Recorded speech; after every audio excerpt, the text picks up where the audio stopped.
Hello students, आज हम लोग को फैसिलिटेटिंग आज लर्निंग के बारे में पढ़ाई करेंगे।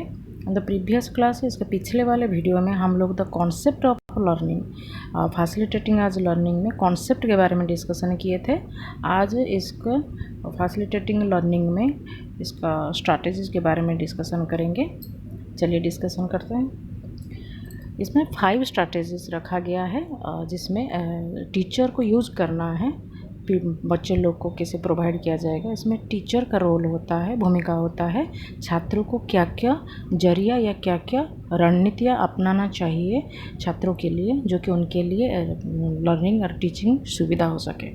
फर्स्ट पॉइंट होता है चॉइस, जिसका हम लोग बोल सकते हैं विकल्प या चुनना। आप उसको चुन सकते हैं, सिलेक्ट कर सकते हैं, चॉइस होता है। यहाँ पे बताया जाता है not every student is the same kind of learner, so try giving them multiple options when assigning projects. जब कोई प्रोजेक्ट देते हैं, जो काम देते हैं, तो वहाँ पे ऑप्शन रखना चाहिए बच्चों लोग को चुनने के लिए। हमेशा उनको ऑप्शन देना चाहिए कि आप अपने सुविधा अनुसार क्या सब्जेक्ट या क्या टॉपिक सिलेक्ट करना चाहते हैं, तो उनके लिए ऑप्शन देना ज़रूरी है। अगर उनको ऑप्शन मिलता है, जो कि उनका क्या होता है, जब उनको ऑप्शन मिल जाता है उनका सुविधा के हिसाब से, तो जो भी टास्क उनको मिलता है उसको प्रॉपरली और इजीली उसको पूरा करने के लिए सक्षम हो सकते हैं। और ये एक तो टीचर का यूनिक लर्निंग स्टाइल को दिखाया जाता है। अधिगम शैली उनका कितना अच्छा है और कितना प्रैक्टिकल लेवल पे दिखाया जाता है।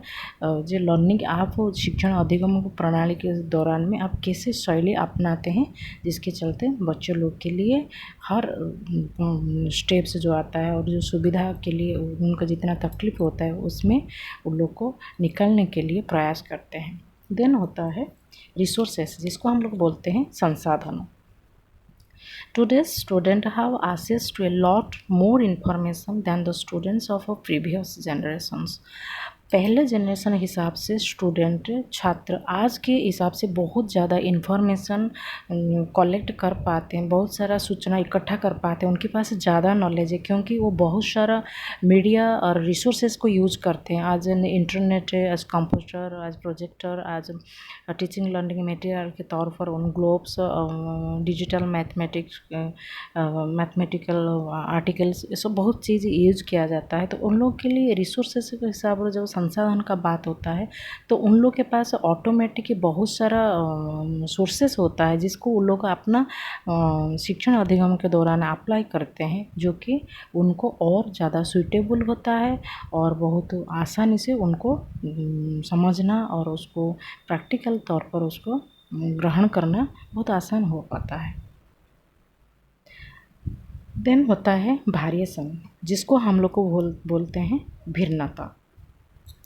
Vary class activities to give students the ability to try out different learning styles and to give each students their moment to shine। यहाँ पे जो वेरिएशन का बात होता है, भिन्नता का बात होता है, आपको मतलब एक तो शिक्षक के हिसाब से छात्रों को अलग अलग टास्क देना चाहिए, जो कि एक पढ़ाई लिखाई या अधिगम को अधिगम का प्रणाली एक हो, लेकिन उसको पूरा करने के लिए बहुत सारा मेथड अप्लाई करना चाहिए, बहुत सारा स्ट्रैटेजीज अप्लाई करना चाहिए, बहुत सारा वेरिएशन यूज करना चाहिए।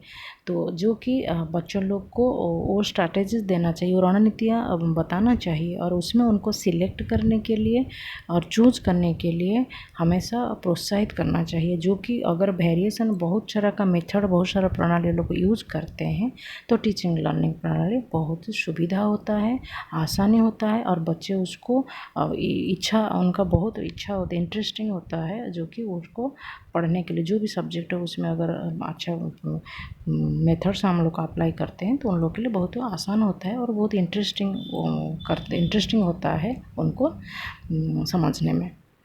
देन होता है कनेक्शन, जिसको हम लोग को बोल सकते हैं जोड़ना या जुड़ाव बोलते हैं।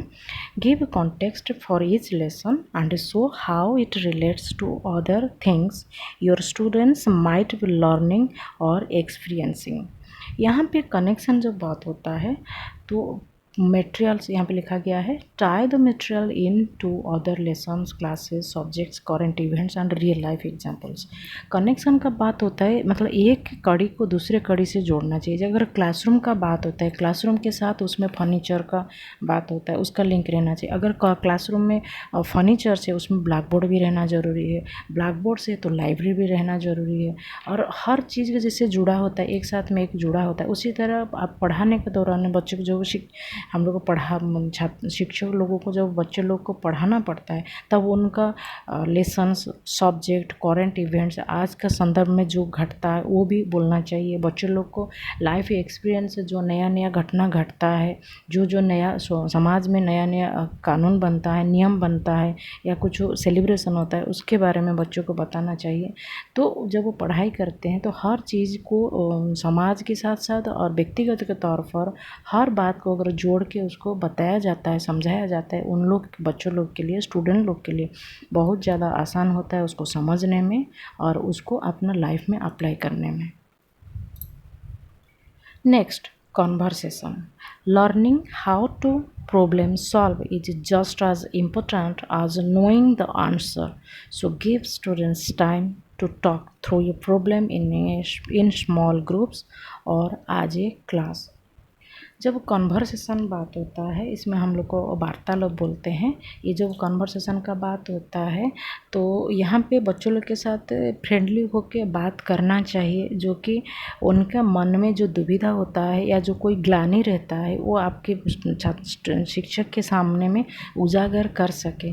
क्योंकि लाइफ में उनको कोई दुविधा होता है, वो पढ़ाई लिखाई में हो या पर्सनल लाइफ में हो, अगर बच्चों के साथ में आप लोग बात नहीं करेंगे, उनके साथ कन्वर्सेशन नहीं होगा तो फिर वो अपना बात को नहीं रख पाएंगे। ऐसे में होने से हम लोग को उनका सिर्फ पर्सनल लाइफ नहीं, उसका physical background, family background, economical and social background के बारे में हम लोग को जानने में सक्षम हो पाते हैं। और इसके साथ साथ स्टूडेंट का भी कर्तव्य होता है अपना बात को अपना फ्रेंड, जिसमें जिन फ्रेंड सर्कल में उनको कंफर्टेबल होता है, उन फ्रेंड सर्कल में उनका बात को रखने के लिए और उनका जो प्रॉब्लम होता है उनको शेयर करने से और उन अपना पीयर ग्रुप उनको हेल्प करते हैं, उस प्रॉब्लम से कैसे निजात पा जा सके उसके लिए हेल्प करते हैं। और conversation also promotes communication skills, socialization and cooperation. अगर कन्वर्सेशन बात होता है तो स्टूडेंट ज़्यादा फ्री हो पाते हैं टीचर से बात करने के लिए, और कम्युनिकेशन स्किल डेवलप होता है, और सोशलाइजेशन जो सामाजिकरण जो बोलते हैं, और वो सामाजिक जो भावधारा होता है, जैसे भाईचारा होता है, जैसे सहिष्णुता होता है, मोरालिटी होता है, नैतिक भावधारा, मूल्यबोध होता है, वो सब समझने में प्रयास करते हैं और समझ पाते हैं। और कोऑपरेशन जो एक वर्ड होता है जिसको सहभागिता या सहयोगिता बोला जाता है, तो स्टूडेंट अपना साथ में जितने बच्चे लोग पढ़ाई करते हैं उनको हेल्प करने का मोटिव उनमें डेवलप होता है। ओवरऑल देखा जाता है कन्वर्सेशन होने से आप एक दूसरे को समझने को प्रयास कर पाते हैं। ओवरऑल आज फैसिलिटेटिंग आज लर्निंग में हम लोग को 5 स्ट्रैटेजी के बारे में डिस्कशन किए।